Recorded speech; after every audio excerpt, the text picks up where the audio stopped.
Oke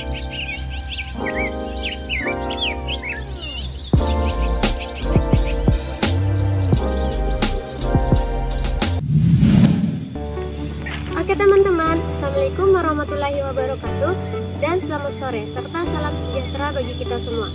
Nah, kali ini jumpa lagi bersama saya di sini Anissa B dengan NPM 2140201002. Nah, di sini saya berasal dari jurusan Agroteknologi, Fakultas Pertanian Universitas Borneo Tarakan. Nah teman-teman, kali ini kita akan belajar mengenai proses polinasi pada tanaman kacang panjang. Nah, kegiatan ini kita lakukan sebagai bentuk pemenuhan pada praktikum mata kuliah pemilihan tanaman.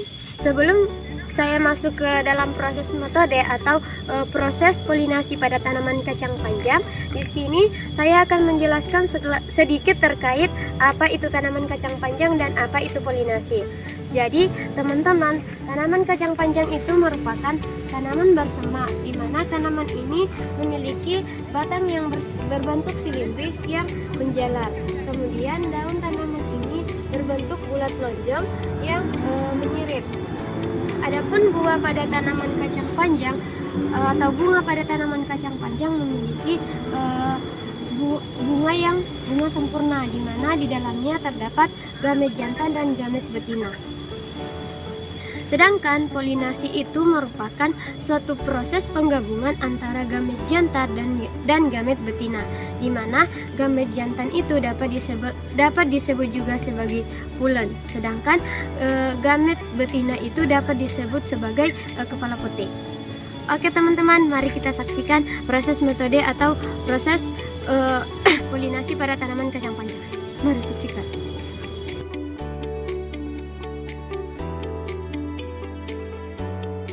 Polinasi pada tanaman kacang panjang dapat dilakukan dengan menyiapkan alat dan bahannya. Alat dan bahan yang dapat disiapkan yaitu yang pertama dapat menggunakan gunting, kemudian menggunakan spidol, kemudian plastik bening, serta yang terakhir yaitu dapat menggunakan cotton bud. Nah, langkah yang pertama kita memilih bunga yang akan kita jadikan sebagai tetua betina pada proses polinasi ini, di mana kriteria bunga yang dijadikan sebagai tetua betina yaitu bunga yang belum mekar atau belum terjadi proses pematangan benang sari. Adapun untuk tetua jantan dapat diambil pada bunga yang sudah mekar, di mana benang sarinya atau tepung sarinya itu sudah siap untuk dilakukan proses penyerapan. Dalam proses polinasi dikenal dua istilah, yaitu istilah kastrasi dan emaskulasi. Jadi proses kastrasi itu merupakan suatu proses pelepasan atau pembuangan bagian-bagian bunga yang dianggap tidak menguntungkan atau dianggap dapat menghalangi proses polinasi pada tanaman kacang panjang. Bagian-bagian yang dapat dibuang itu seperti pada bagian kelopak bunga, mahkota bunga maupun bagian-bagian lainnya. Yang kedua yaitu tahap emaskulasi, di mana emaskulasi ini kita membuang benang sari atau gamet jantan yang terdapat pada bunga, sehingga yang kita sisakan itu sisa terdapat kepala putik. Nah, selanjutnya kita mengambil tetua jantan dengan cara melepas dan mengambil bagian pulen atau bagian tepung sari yang telah matang.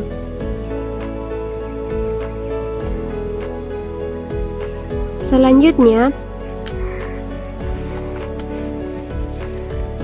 tepung sari yang telah matang pada gamet jantan kita tempelkan pada gamet betina.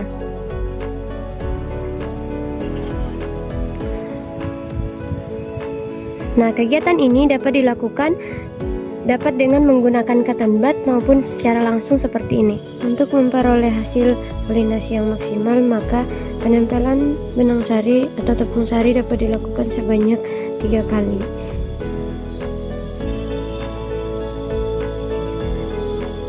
Nah, setelah itu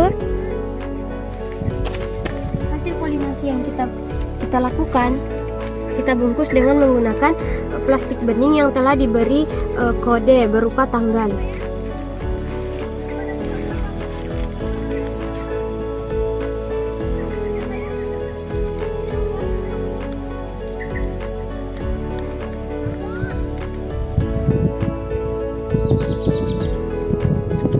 Nah, adapun tujuan dari pembungkusan ini dilakukan dengan tujuan agar hasil polinasi yang kita lakukan tidak terkontaminasi secara langsung dengan air maupun dengan gangguan serangga, baik semut maupun hama-hama lainnya.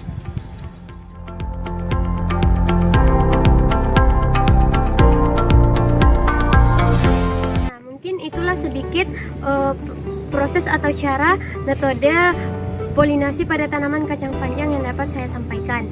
Semoga dapat bermanfaat dan dapat diterapkan oleh teman-teman di luar sana. Mungkin cukup